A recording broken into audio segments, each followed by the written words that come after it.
So I request all of you to bear with me for making a speech on a difficult subject in a difficult language. We are all not ordinary members of Indian nation. We are all very chosen people. We have come here on a mission. We are part of a very large national mission. And the kind of work which the Swadeshi Jagran Manch is doing is capable of being done only by an organization like Swadeshi Jagran Manch. It cannot be done by a political party. It cannot be done by even social organizations. It cannot be done by even a government. So in that sense, we have a mission and we are part of that mission. Here the most critical aspect of anyone who undertakes a mission is to understand the true nature of the work. And it is not an ordinary understanding which is needed to understand the economic issues in India. We have to understand some economics. We have to understand some politics. We have to understand about the Indian society. And we have to understand something about global politics. So it is a culmination of different disciplines. Different areas of knowledge converges into our mission.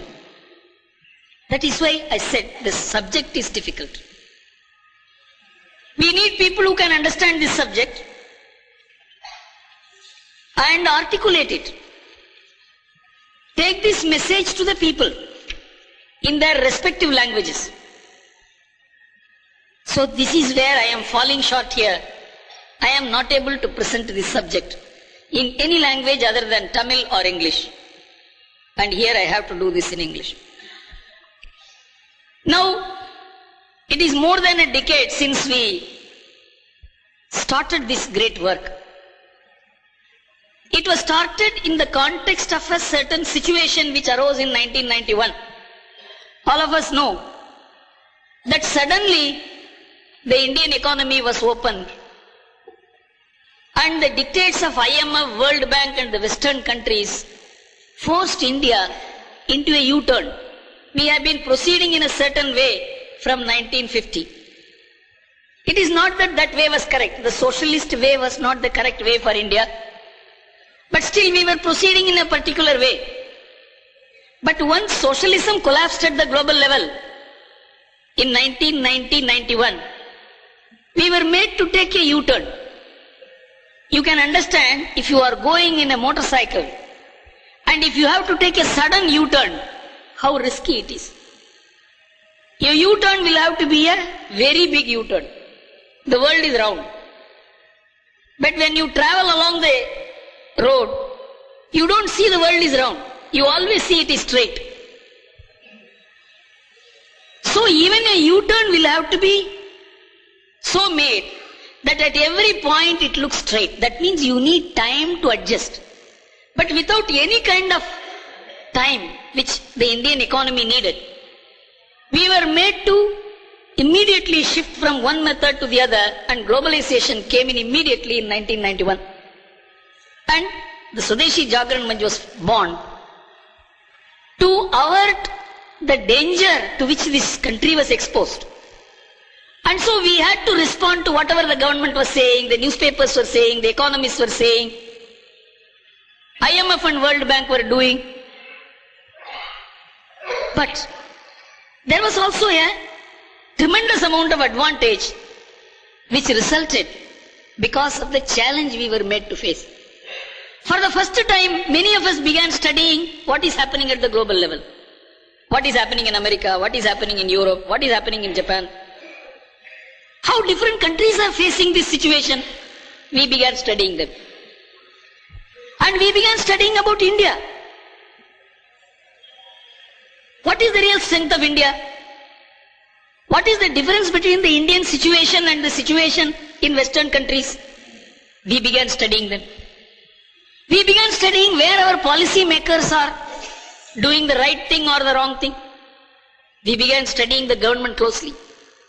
We began studying the opinion makers, the media, the economists. So, in this entire process, our knowledge base began to increase. In fact, today we can say with some amount of confidence that if there is any one organization which has an overview of not only economic issues but also the geopolitics which is driving economics, it is the Swadeshi Jagran. There are many people who are keen observers of this. I am going to share with you today what is my study. My study, not in a very limited sense, that it is done by me. I am part of a large group of people who are doing this study. There are many research institutions like the Center for Policy Studies in Madras, of whom I am the beneficiary. In fact, I can say I am the spokesman of the team which has made this study. Now, we have been talking about Swadeshi. Some of us understand Swadeshi in very simple terms. That this is goods made in India. These are goods made outside India or by multinationals in India. You must use the Indian goods. That shows the Swadeshi spirit. Not using multinational goods or foreign goods shows the Swadeshi spirit. But this does not exhaust Swadeshi. This is the beginning, this is the opening, this is the key, this is the first step. That if all goods which are available abroad are made in India, that is not Swadeshi. Swadeshi has a much more deeper, more critical, more comprehensive, more subtle meaning. It just doesn't touch upon only goods or money or just economics. It envelops a very large aspect of life. Not only human life, but life on earth. It's a very vast concept. But I am not going to diffuse the whole presentation into environmental attitudes or ecological attitudes. How the development is unsustainable, I will not go into these areas. I will present the whole thing from purely economic perspective. Now all of us are made to believe, many of our intellectuals, opinion makers, policy makers, political parties, bureaucrats, all of us have made us feel that development means you have to look at the Western countries. That is development. You have to look at America. You have to look at Europe. There is no other visible symbol of development. That is the illustration. And there is no other way for development. This is almost the opinion making in India. Barring a few exceptions here and there, it is the Western model, Western ideas, Western institutions, Western policies that makes the Indian debate, that completes the Indian agenda today. And here, if there is any group which can shake this and which is shaking this basic assumption, that is the Swadeshi movement. It is now virtually conceded. And it is now conceded to this extent that if the Indian company share values go up in the stock market, the Swadeshi companies are gaining. That is the extent of awareness which the Swadeshi Jagran Manch has created. That anything that furthers the interest of this country, the strength of this country, the potentiality of this country, that is Swadeshi. So we have established that we are the alternative pole of thought. We present the alternative thought. But still, the establishment is in the hands of people who believe that India can develop only through the model of the West. That means we have to examine what the Western model is. Now all of us know West means America. Because even in America, even in the West, even though European countries are Western countries, America is the model even for the European countries. And many of our people want to go to America, settle in America, take a job in America, maybe even would like to become citizens of America. This you can see from the thousands of people who stand in queue outside the US consulate to get a visa to enter the United States. This shows United States attracts everybody. So naturally that which is so important in the mind of the people should be examined. All of us are made to believe, and we believe. Not only we believe, we also sometimes talk. America is the most powerful economy in the world. It is militarily the most powerful country. And it is virtually a one-point reference for the world today. This is how America is projected. Intellectually powerful. It runs the most efficient government. The best market system in the world. Everything. One-point reference is America. This blind imitation of America is now guiding the world. In fact, globalization is very nearly equivalent to Americanization. That is why we have to understand this American myth. How many of us know? And when I am saying us, it is not only people here. How many experts in this country know? How many bureaucrats know? How many journalists know? How many politicians know? America is not the richest country in the world. It is the most borrowed nation in the world. The amount of borrowing which America has made, if you total that borrowing and keep it on the one side, and the borrowings of all other nations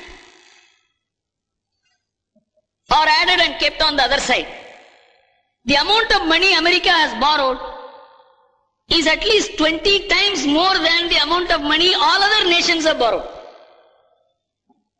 The borrowing America has made is in American currency, in American terminology, $5.5 trillion. Many people do not know what is a trillion. Some do not even know what is a billion. I will translate it in Indian rupees.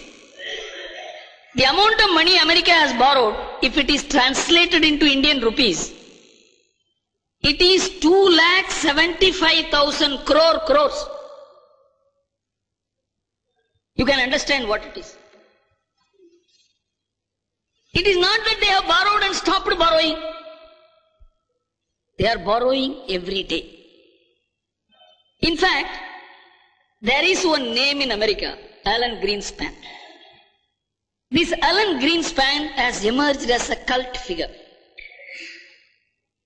He makes a statement once in 3 months. And what statement he makes, the entire world is looking at the television to find out what statement this man is going to make. And he said in September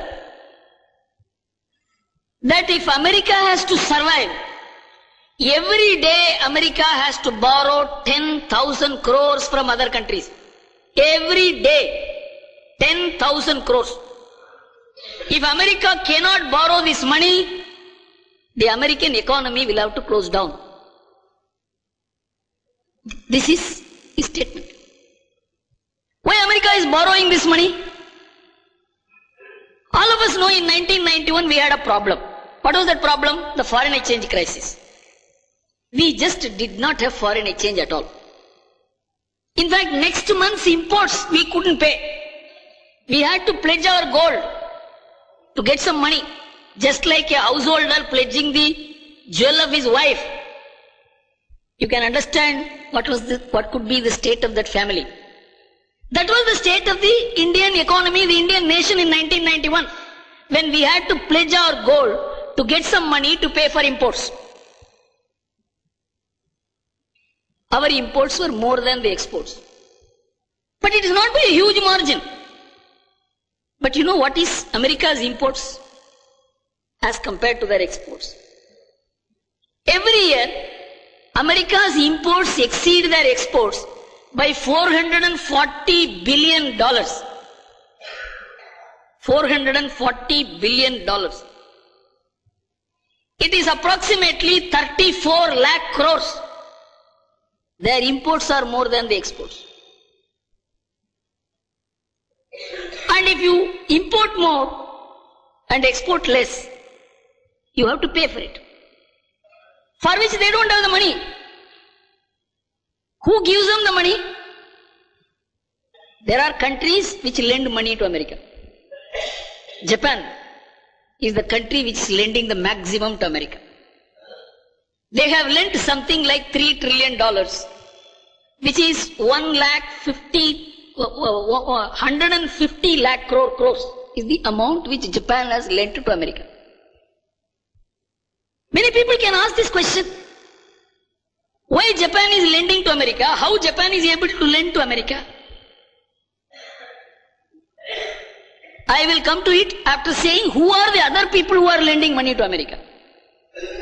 China is lending money to America. They have lent $300 billion, which is 15 lakh crores. I am giving approximate figures. 15 lakh crores is the amount which China has lent to America. I am going to give you a surprise information. Many of us are made to believe that India cannot run without America. That American investment is needed. Without American investment, India cannot survive. So we need American investment. And for that we will do anything. Your newspapers will glorify America. Your government will do whatever America wants so that you will get American investment. From 1991 to 2001, if you total all the investments that have come from America, it is $15 billion. $15 billion. Approximately 45,000 crores. You can take it. But you know what is the amount of money India has lent to America? India lending to America? We can't believe. India has lent to America $65 billion today, if you take the balance. In today's balance sheet, every day it is increasing. But today, India has lent to America $65 billion. Approximately, you can say it is equal to 3,25,000 crores. India has lent to America. Ministers in India are not aware of this. Most newspapers do not know about it. Many economists, business people do not know about it. I have addressed corporate meetings, captains. When I told them this, they were stunned. Because they do not know. When you say your foreign exchange reserve has gone up to $70 billion, you don't keep the foreign exchange in lock and key. You invest in American securities. It is like you are purchasing Government of India bonds. When you purchase Government of India bonds, it is an asset for you. It is a property for you. It is an investment for you. But for the Government of India, it is a loan. The government has borrowed money from you. Likewise, when India invests in American bonds, it is an investment for India. But for America, it is a liability. It is a loan. How many people know that India has invested in America 4 times the amount America has invested in India? Not only that, the American investment in India is in the form of factories, in the form of buildings. But India's investment in America is money spent and gone. How money is spent? All of us know that we save money. Every year, the Indian families save about 3.5 lakh crores. 3.5 lakh crores is the money saved by the Indian families. And this money you deposit in banks. It is in PF. It is in some deposit somewhere, or you may buy shares. So this money goes to the banks, this money goes to government, this money goes to the companies. And when the government wants to borrow money, it borrows money from the PF fund, it borrows money from the bank. And you know, our government is run on borrowing. Our government borrows approximately 150,000 crores a year. 1,50,000 crores the government borrows. It is able to borrow money because the people save, deposit it in banks, and so the government is able to borrow money. This is not the case in America. In America there is no savings at all. Why there is no savings? There is no family. If there is no family, there will be no savings. Why there is no family in America? There is no family in America because there is enormous cultural degeneration in America which has taken place in the last 50 years. And to what extent? 1/3 of the pregnant women are school-going children, unwed school-going children. 1/3 of the pregnant. There are creches attached to schools, so that the girls who are 10 or 12 or 11 who carry their babies in their arms can deposit the babies in the creches and attend school. 1/3 of the pregnant. 49% of the children born in America are single parent children. They live with the father or the mother, but not the father and the mother together. And not only that, most of them do not know the name of their father. This is the extent of collapse in the family. With the result, there is no family at all. So nobody takes, no father to take care of, no grandfather to take care of, no brother to take care of. Even if there are any, they need not take care. So the government has to take care of all these people. Unemployed people, aged people, infirm people, retired people, people who cannot look after themselves. They have to be taken care of by the government. With the result, the entire burden which a family normally looks after has passed on to the government. And the family, no individual saves, because he need not have to take care of himself. If he retires, the government will take care of him. He need not have to take care of his son, because unemployed insurance, the son will get unemployment loan. The son need not have to take care of the father will be taken care of by the government. Nobody saves. With the result, you know the extent. It is not only they do not save. The Americans borrow money and spend. American families, individuals. The total American family borrowing through credit card is $1.75 trillion from American banks. $1.75 trillion.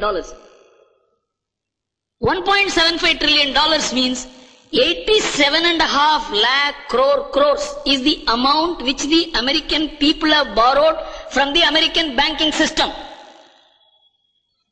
Instead of depositing money into the bank, they borrow money from the bank. Where will the bank lend money from? So the banks borrow money in China, in America, in Japan, in India, in Taiwan, in Korea, in Malaysia, in Indonesia. Everywhere the American banks borrow money to lend to their own people. Why should these countries lend money? Take for instance Japan. Japan has lent so much money to America. Why?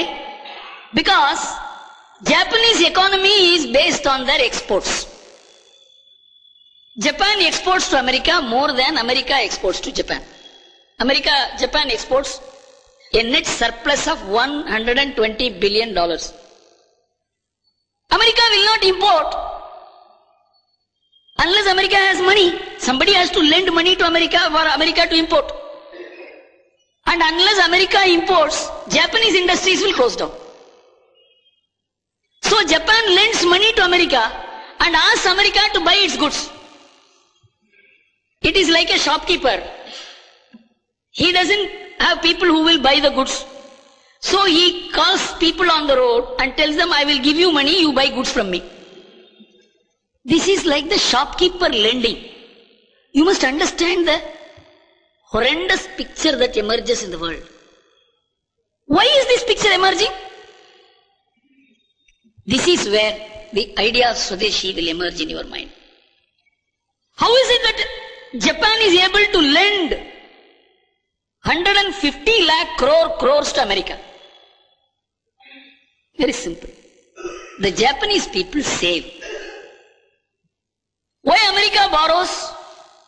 Because the Americans do not save. Not only they do not save, the Americans also borrow. Why Japanese save?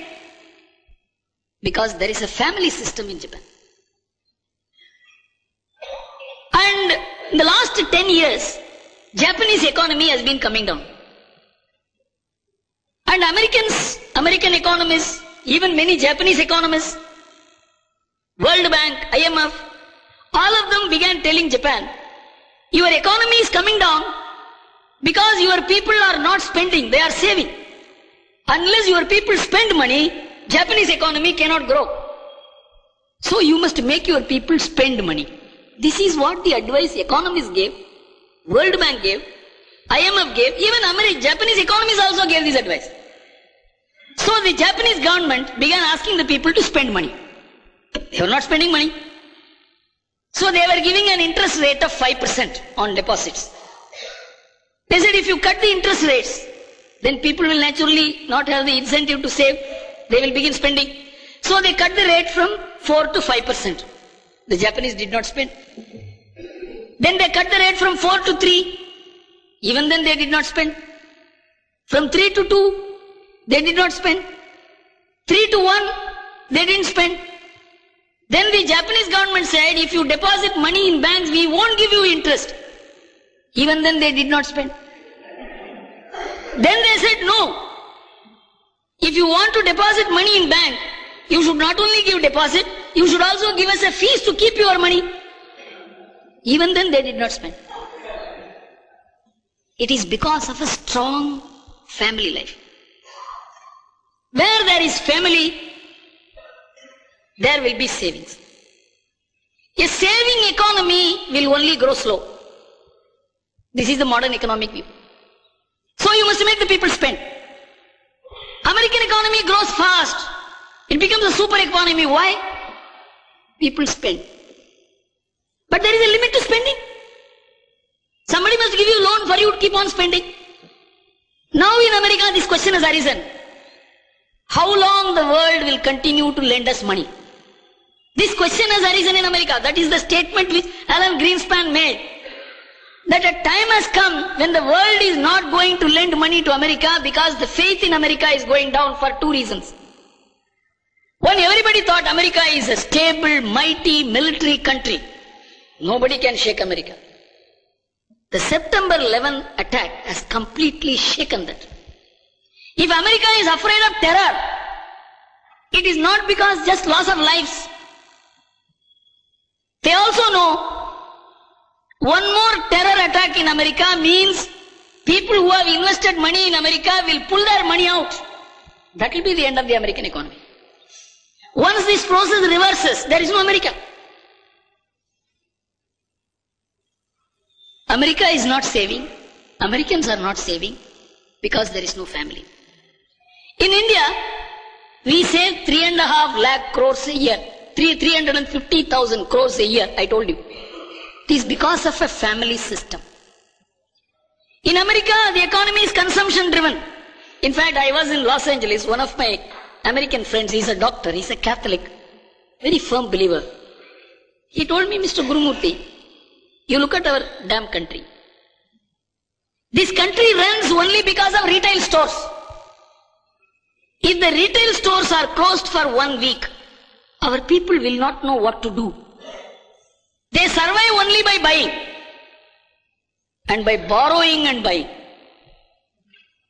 This has become some kind of an obsession with America.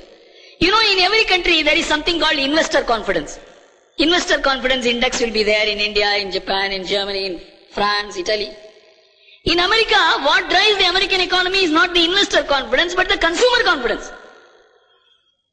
Whether the consumer is confident to buy more. If the consumer is confident to buy more, then the American economy will grow. You will be amazed to know that in 1992, when we were in such deep crisis, one Dr. Jagdish Bhagwati, born in India, but he is one of the top economists recognized in America. He is the guru of Paul Krugman. Any day he will get a Nobel Prize. He was one of the economists who assisted the formulation of the WTO agreement.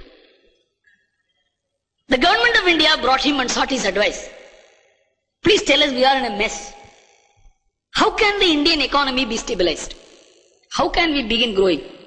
He gave a note, a 60-page note, in which in 4 pages he said, the problem with India is the Indians are saving. He regarded it as a problem. And he said, you must tell them to spend. Unless you make the Indians spend, they are saving wastefully. Unless they spend money, your economy cannot grow. You understand the Western orientation and the Swadeshi orientation.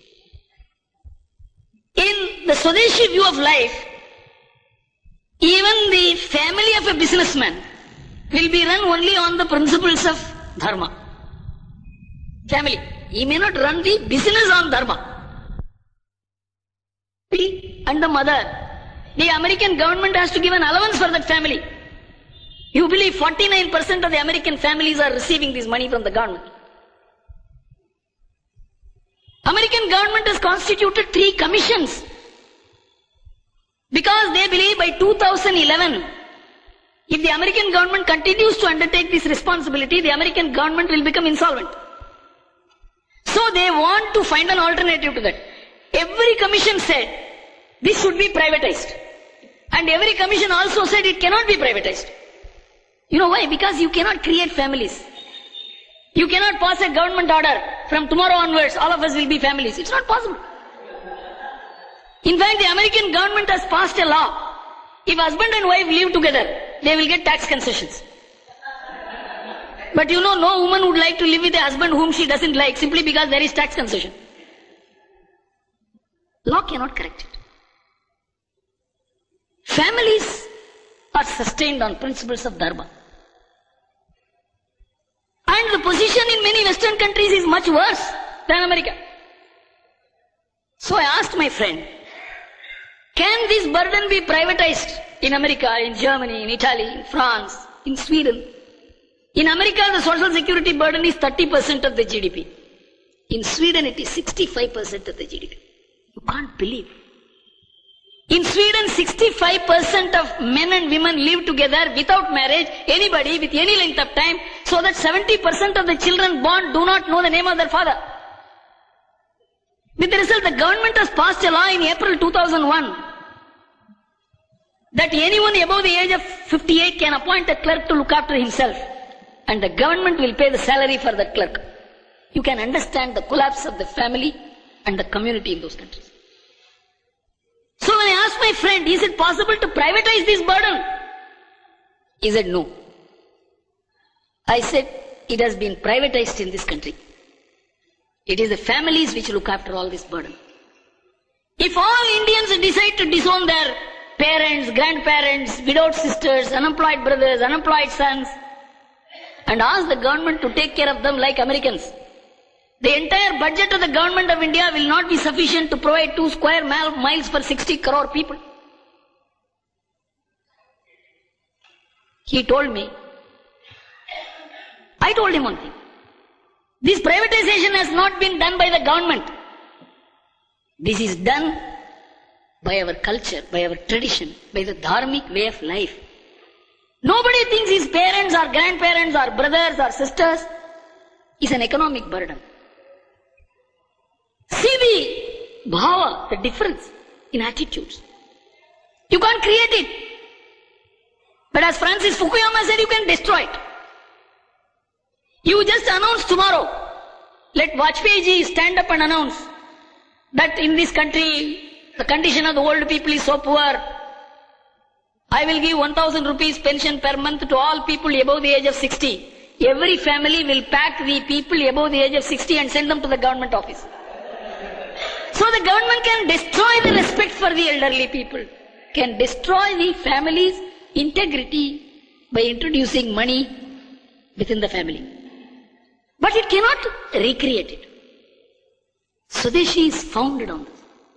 In fact, my friend told me when I explained this, Guru, if this one point, if it is articulated by the Indian intellectuals, Indian economists, Indian policymakers, Indian leaders, in the Western opinion-making bodies, the balance sheet of the government of India will be more bankable than the balance sheet of any Western country.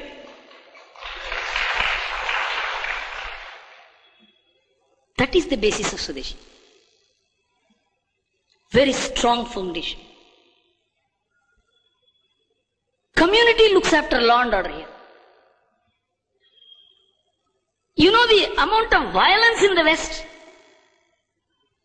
100,000 population produces 680 people charged with hardened crime in America. In India it is just 4. India is the bottom of the table. America is at the top of the table. Why? Because there is social overseeing here. There are religious heads, community heads, respect for elders. There is a social eye overseeing everybody. Modern economists have begun calling it as social capital. Financial capital you can own. If you have 1 lakh rupee, it belongs to you. If you have a property, it belongs to you. Intellectual capital belongs to you. If you are a chartered accountant, if you are an engineer, that knowledge belongs to you. But social capital cannot be owned by an individual. It can only be owned collectively.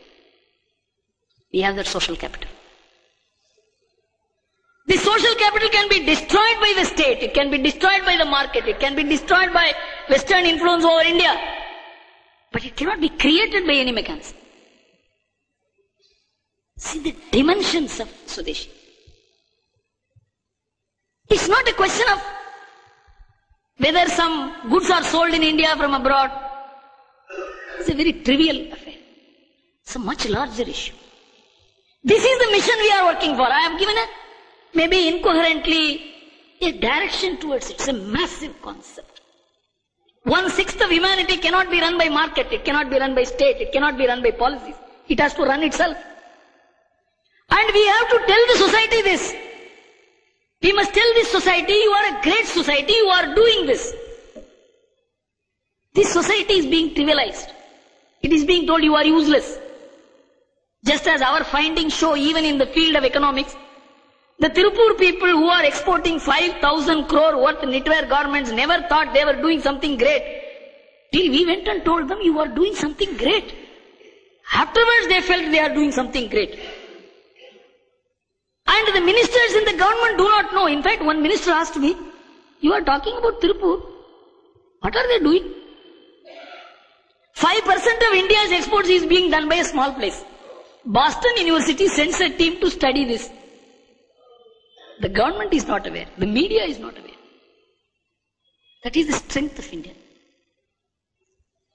The Swadeshi Jagaran Manch has taken avatar to make the Indian people realize their fundamental strength. To make the media, to make the opinion makers, to make the government, the policy makers understand this. We are not a weak nation. We have weaknesses. We are not a poor nation. We have poverty. We are not an illiterate nation. We have illiteracy. But don't make the brand of India poor. I will conclude this with one illustration. You all know this is Titan watch. Many of us are wearing this watch. Titan watch is produced in India by Tata Industries. But when they conceived of Titan as a brand, they didn't think of it as an Indian brand. They wanted it to be a global brand. Because in the global area, if you see the watch market, Swiss watches occupy the topmost position. They are high-end watches. Some watches cost 10 lakh rupees. The Japanese cater to a lower-end market, 200 rupees, 300 rupees, 400 rupees, 500 rupees watches. So Tata's found there is a mid-segment, there is a yawning gap between the top and the low, and so they can capture the mid-segment. They made the technology ready, they got the money ready, they got the management skill ready, they got the marketing strategy ready, everything was ready. But they all sat together And when they made the market analysis, one point came up as the most important point. What is that point? The image of India is so poor. It is an illiterate country. It's a bad country. It's a country of violence. There is caste clashes everywhere. It's a rotten country. We only bring daughters-in-law to bake them and burn them in our houses. This is the image of India. You said, how can this country produce such a fine piece of watch? This is the question in the mind of the distributors, consumers and investors in the Western countries. So the suggestion was, don't put made in India in the watch. This was the suggestion given. Because the image of India is poor, the brand of India is poor. So the brand of the goods produced in India cannot be superior to the brand of India itself. So you know what they first put? They didn't put made in India. They said the best of technology is assembled in India. Who is responsible for this? We are responsible for creating such a poor image about this country. We have to transform this image. I plead everyone who appears on this platform not to say India is a poor country. It is a very rich country. It doesn't know how to distribute its richness. That's the problem of India. We have to change the brand of India. It's a mighty national mission awaiting us. It cannot be done by government. The government is the most ignorant instrument in India because it is an Anglo-Saxon mechanism which has been brought to rule India and not to guide India. So we need to perform this great national mission. And I think all of us should undertake a study of the Indian society. In the last 10 years, what some of us have learned is something unbelievable which no library, no university in India can teach. And that is the mission which is in our hands. Thank you very much.